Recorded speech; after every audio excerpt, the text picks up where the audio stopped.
फिक्र आपकी में। इसके बाद अब बात कोलकाता रेप और मर्डर केस की, जिसमें आज कोलकाता से लेकर दिल्ली तक काफी एक्शन देखने को मिला। सबसे पहले इस केस से जुड़े आज के 5 बड़े अपडेट आपको दे देते हैं, फिर आगे की बात करेंगे। सीबीआई ने आज मामले के मुख्य आरोपी संजय रॉय का साइकोलॉजिकल ऑटोप्सी टेस्ट किया। इसमें उसकी निजी जिंदगी से जुड़े अहम सवाल पूछे गए। इसके अलावा सियालदा कोर्ट ने आज आरजीकर कॉलेज के पूर्व प्रिंसिपल संदीप घोष के पॉलीग्राफ टेस्ट को मंजूरी दे दी। 4 ट्रेनी डॉक्टरों के भी पॉलीग्राफ टेस्ट का आदेश दिया गया। सीबीआई की अपील पर कोर्ट ने इसकी इजाजत दी है। तीसरा अपडेट यह है कि बंगाल की सीएम ममता बनर्जी ने देश में रेप की बढ़ती घटनाओं पर पीएम मोदी को चिट्ठी लिखी है। चिट्ठी में उन्होंने 3 मांगे की हैं। वो मांगे क्या हैं, ये हम आगे दिखाने वाले हैं। इस मामले पर आज सुप्रीम कोर्ट में सुनवाई भी हुई, जहां शीर्ष अदालत ने बंगाल पुलिस को जमकर फटकार लगाई। सबसे पहले बात सुप्रीम कोर्ट में सुनवाई की, जहां अदालत ने एक ऐसी बात कही जिससे कोलकाता पुलिस और पश्चिम बंगाल सरकार की प्रतिष्ठा पर बड़ी चोट कहा जा सकता है। आज सुनवाई के दौरान जस्टिस जेबी पारदीवाला ने कहा कि कोलकाता पुलिस की भूमिका संदेहजनक है। जांच में ऐसी लापरवाही उन्होंने पिछले 30 साल में नहीं देखी है। कोलकाता पुलिस पर सुप्रीम कोर्ट की आज ये इकलौती टिप्पणी नहीं थी, बल्कि जांच के तरीके और लापरवाही पर कोर्ट में इतनी बातें कही गईं कि पश्चिम बंगाल सरकार के वकील के लिए पुलिस का बचाव करना मुश्किल ही नहीं, नामुमकिन हो गया था। आज सुप्रीम कोर्ट में जैसे ही मामले की सुनवाई शुरू हुई, सीबीआई और कोलकाता पुलिस ने अपनी अपनी रिपोर्ट सौंपी। सीबीआई ने कोर्ट में केस की स्टेटस रिपोर्ट सौंप दी, जिसमें यह बताया गया कि 9 दिन की जांच में अब तक क्या जानकारी मिली है। जबकि कोलकाता पुलिस ने भी 14 से 15 अगस्त की रात अस्पताल में हुई तोड़फोड़ की जांच रिपोर्ट सौंपी। इसके बाद मामले की सुनवाई शुरू हुई और चीफ जस्टिस डीवाई चंद्रचूड़ ने डॉक्टरों से कहा कि सबसे पहले आप लोग अपने काम पर लौटें। हम आदेश देते हैं कि विरोध प्रदर्शन के बाद काम पर वापस आने वाले डॉक्टरों के खिलाफ कोई कार्रवाई नहीं की जानी चाहिए। डॉक्टर्स को यह निर्देश देने के बाद सुप्रीम कोर्ट ने कोलकाता पुलिस की धुलाई का राउंड शुरू किया। कोर्ट में सुनवाई की एक एक डिटेल को समझें, उससे पहले आज की सुनवाई से जुड़ी 5 बड़ी बातें क्या थीं और क्या निकलकर सामने आई, वो देख लीजिए। सुप्रीम कोर्ट ने आज की सुनवाई में कहा कि बंगाल पुलिस ने कानून का पालन नहीं किया है। क्राइम सीन के साथ छेड़छाड़ की गई है। पश्चिम बंगाल सरकार क्या छिपा रही है, ये बड़ा सवाल है। पहले पोस्टमार्टम और फिर एफआईआर हुई, ऐसा क्यों हुआ? यह भी पूछा गया कि अस्पताल प्रशासन ने एक्शन क्यों नहीं लिया। इन बातों से ये क्लियर है कि कोलकाता पुलिस और पश्चिम बंगाल सरकार के लिए आज का दिन कोर्ट के अंदर कुछ खास अच्छा नहीं रहा और इसकी शुरुआत चीफ जस्टिस के पोस्टमार्टम वाले सवाल से ही हुई। सुनवाई शुरू होते ही चीफ जस्टिस ने सबसे पहले पूछा कि क्या आपके पास पोस्टमार्टम रिपोर्ट है? सॉलिसिटर जनरल तुषार मेहता ने कहा हाँ, पुलिस ने दी थी। पश्चिम बंगाल सरकार के वकील कपिल सिब्बल ने भी कहा मेरे पास हर मिनट की टाइमलाइन है कि क्या हुआ। इस पर सीजेआई ने कपिल सिब्बल से कहा एक पहलू बेहद परेशान करने वाला है। मौत की अननेचुरल डेथ की एंट्री सुबह 10:10 पर दर्ज की गई, जबकि क्राइम सीन की सुरक्षा और सबूत जुटाने का काम रात 11:30 बजे क्यों किया गया? इतने समय तक क्या हो रहा था? इस पर जस्टिस पारदीवाला ने पूछा कि पोस्टमार्टम कब किया गया?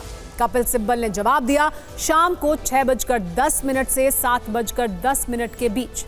जस्टिस पारदीवाला ने कहा जब आप पोस्टमार्टम करना शुरू करते हैं तो इसका मतलब है कि ये अप्राकृतिक मौत का मामला है। ये बहुत आश्चर्यजनक है। अननेचुरल डेथ का केस दर्ज करने से पहले पोस्टमार्टम कर दिया गया। इतना ही नहीं, जस्टिस पारदीवाला ने कहा कि राज्य सरकार ने इस केस में इस तरह से काम किया जो मैंने अपने 30 साल के करियर में नहीं देखा है। कोर्ट में जिरह के दौरान बंगाल सरकार के वकील सिब्बल ने सॉलिसिटर जनरल तुषार मेहता से कहा आप कीचड़ उछाल रहे हैं। इस पर सॉलिसिटर जनरल ने जवाब दिया हम केवल कीचड़ हटा रहे हैं। पश्चिम बंगाल सरकार के सवाल जवाब के बीच लंच ब्रेक हुआ और जब फिर से सुनवाई शुरू हुई तो सॉलिसिटर जनरल कोर्ट में सीबीआई की स्टेटस रिपोर्ट पर अपनी बात रख रहे थे। इस दौरान उन्होंने सिब्बल को हंसते हुए देखा और कहा कि एक लड़की की जान चली गई है, कम से कम हंसिए तो मत। इसके बाद चीफ जस्टिस ने फिर पश्चिम बंगाल सरकार के वकील कपिल सिब्बल से पूछा एफआईआर देर रात 11:30 बजे क्यों दर्ज की गई? इसको कैसे जस्टिफाई करेंगे? क्या कारण है कि एफआईआर 14 घंटे देरी से दर्ज की गई? कॉलेज के प्रिंसिपल को सीधे कॉलेज जाकर एफआईआर दर्ज करानी चाहिए थी। वो किसका बचाव कर रहे हैं? उन्होंने इस्तीफा दिया तो दूसरे कॉलेज का काम क्यों सौंप दिया? क्या अब इस मामले की अगली सुनवाई 5 सितंबर को होनी है। इस बीच रेप की घटना पर कुछ दिन पहले मार्च निकालने वाली सीएम ममता बनर्जी ने पीएम को चिट्ठी लिखी है। इस चिट्ठी में ममता बनर्जी ने 3 मांगे की हैं। पहली मांग यह है कि ऐसे जघन्य और क्रूर अपराधों को रोकने के लिए सख्त कानून की जरूरत है। चिट्ठी में ममता बनर्जी की दूसरी मांग यह है कि ऐसे मामलों में फास्ट ट्रैक कोर्ट को जल्द सुनवाई करनी चाहिए। तीसरी मांग यह है कि 15 दिनों के भीतर ऐसे मामलों का ट्रायल पूरा करना चाहिए। इसके अलावा ममता बनर्जी ने चिट्ठी में और क्या लिखा है, हमने उसका सार तैयार किया है। देश भर में बलात्कार के मामले लगातार बढ़ रहे हैं और उपलब्ध आंकड़ों के मुताबिक कई मामलों में बलात्कार के साथ हत्या भी की जाती है। ये देखना भयावह है कि देश भर में प्रतिदिन लगभग 90 बलात्कार के मामले होते हैं। इससे समाज और राष्ट्र का विश्वास और विवेक डगमगाता है। हम सभी का ये कर्तव्य है कि हम इसे समाप्त करें ताकि महिलाएं सुरक्षित महसूस करें। ऐसे गंभीर और संवेदनशील मुद्दे को कठोर केंद्रीय कानून के माध्यम से व्यापक तरीके से संबोधित करने की आवश्यकता है, जिसमें ऐसे जघन्य अपराधों में शामिल व्यक्तियों के खिलाफ कठोर सजा का प्रावधान हो। ऐसे मामलों में त्वरित न्याय सुनिश्चित करने के लिए फास्ट ट्रैक की स्थापना भी प्रस्तावित कानून में विचार किया जाना चाहिए। ऐसे मामलों में जल्द इंसाफ दिलाने के लिए 15 दिनों के अंदर ट्रायल पूरा होना चाहिए।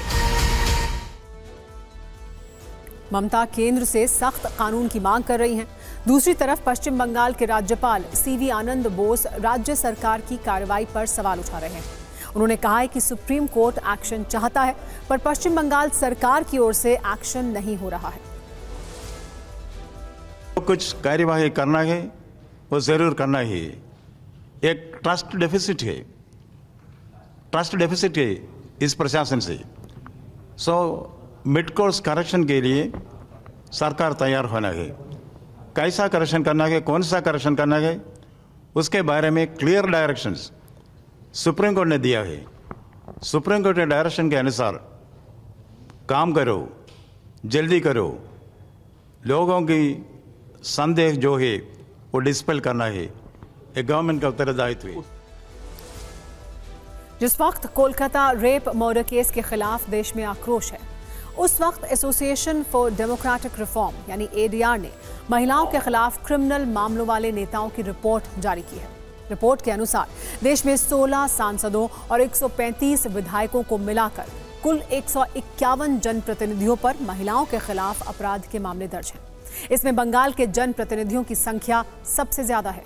यहाँ के 21 विधायक और 4 सांसदों को मिलाकर कुल 25 नेताओं पर महिला अपराध के केस दर्ज हैं।